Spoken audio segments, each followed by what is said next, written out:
রাস্তায় সবার সামনে দাঁড়িয়ে ঝিলকে জড়িয়ে ধরে মনের কথা বলল সাক্ষ্য। হ্যাঁ বন্ধুরা, ভোলে বাবা পার করে গা সিরিয়ালের আজকের পর্বে এমনই এক মুহূর্ত দেখতে চলেছি। গল্পের শুরুতেই দেখা যায় সাক্ষ্য ঝিলের মায়ের মুখ থেকে সব সত্যি জানার পর আর এক মুহূর্ত দেরি না করে ঝিলকে খুঁজতে বেরিয়ে পড়ে। উত্তেজনায় সে এত দ্রুত গাড়ি চালাচ্ছিল যে হঠাৎ করেই এক ব্যক্তিকে ধাক্কা লেগে যায়। সঙ্গে সঙ্গে সাক্ষ্য গাড়ি থেকে নেমে পড়ে। লোকটি রেগে গিয়ে বলে, এভাবে বেপরোয়া গাড়ি চালানো যায় নাকি? সাক্ষ্য হাত জোর করে বলে, দয়া করে আমাকে ক্ষমা করবেন।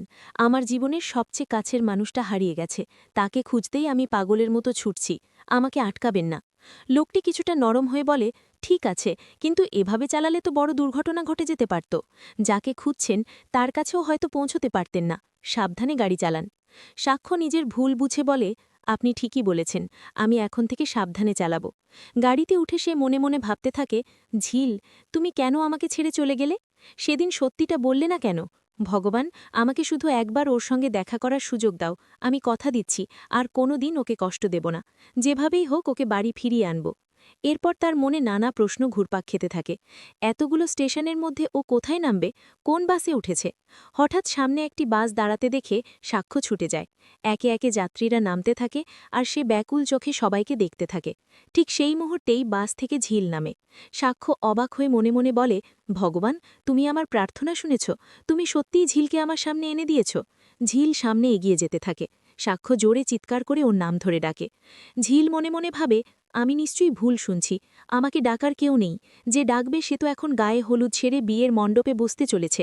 কিন্তু আবার ডাক শোনায়, সে পেছনে ফিরে তাকায়, দেখে সাক্ষ্য দাঁড়িয়ে দুহাত বাড়িয়ে ওকে ডাকছে। ঝিল থমকে যায়। দুজনেই ধীরে ধীরে একে অপরের দিকে এগিয়ে আসে। কাছে এসে ঝিল বলে, স্যার, আপনি এখানে? আজ তো আপনার বিয়ে। সাক্ষ্য দৃঢ় গলায় বলে, হ্যাঁ, কিন্তু আমি তোমাকে নিতে এসেছি। ঝিল অবাক হয়ে প্রশ্ন করে, কেন? আবার আমাকে সেই দাড়িতে নিয়ে গিয়ে কাজ করাবেন? এতে আপনার শান্তি হবে? সাক্ষ্য আবেগে বলে, আমি সেই কারণে আসিনি। জানো, তোমার কাছে আসার পথে আমি প্রায় দুর্ঘটনা করে ফেলেছিলাম। লোকজন আমাকে মারতে যাচ্ছিল। আমি শুধু বলেছিলাম, আমার জীবনের সবচেয়ে কাছের মানুষটাকে হারাচ্ছি, আমাকে যেতে দিন। সেই মানুষটা তুমি, ঝিল। সে কাঁপা গলায় বলে, প্লিজ, আমাকে এভাবে দূরে ঠেলে দিও না, আমার হাত ধরো, আমার সঙ্গে বাড়ি চলো। ঝিল বলে, এটা পাবলিক প্লেস, আপনি আমার হাত ছাড়ুন, আমাদের তো সম্মান নেই। সাক্ষ্য বলে, আমারও এখন কোনো সম্মান নেই। যদি না থাকতো আমি কি বিয়ের মণ্ডপ ছেড়ে তোমার কাছে ছুটে আসতাম? তুমি কি একবারও ভাবলে না আমাকে ছেড়ে যেতে কষ্ট হলো না? ঝিল কষ্টের সঙ্গে বলে, আপনি আমাকে নিয়ে গেলে সবাই আমাকে অপমান করবে। সাক্ষ্য দৃঢ়ভাবে বলে, হ্যাঁ, জানি, কিন্তু আমার স্ত্রীকে কেউ অপমান করলে আমি চুপ করে থাকব না, আমি পাশে থাকব। ঝিল যেতে চাইলে সাক্ষ্য বলে, তোমার গাড়ি তো এখানেই আছে, আমি নিজে তোমাকে সম্মানের সঙ্গে বাড়ি নিয়ে যাব। এরপর সাক্ষ্য বলে, ভাবো তো, তুমি যদি ব্যাঙ্গালোর চলে যাও আর হঠাৎ শোনো আমি আর নেই, তুমি কি শান্তিতে থাকতে পারবে? ঝিল রেগে গিয়ে বলে, আমাকে একটু শান্তিতে থাকতে দেবেন না? সাক্ষ্য শান্ত গলায় বলে, তাই তো বলছি, চলো আমরা একসঙ্গে থাকি, তোমার সব কষ্ট আমি দূর করতে চাই। এরপর সাক্ষ্য সত্যিটা জানায়, সে কখনোই চৈতিকে ভালোবাসেনি, পরিবার নিজেরাই সেই বিয়ের সিদ্ধান্ত নিয়েছিল। ঝিল অবাক হয়ে জিজ্ঞেস করে, তাহলে আপনি ওকে ভালোবাসেন না?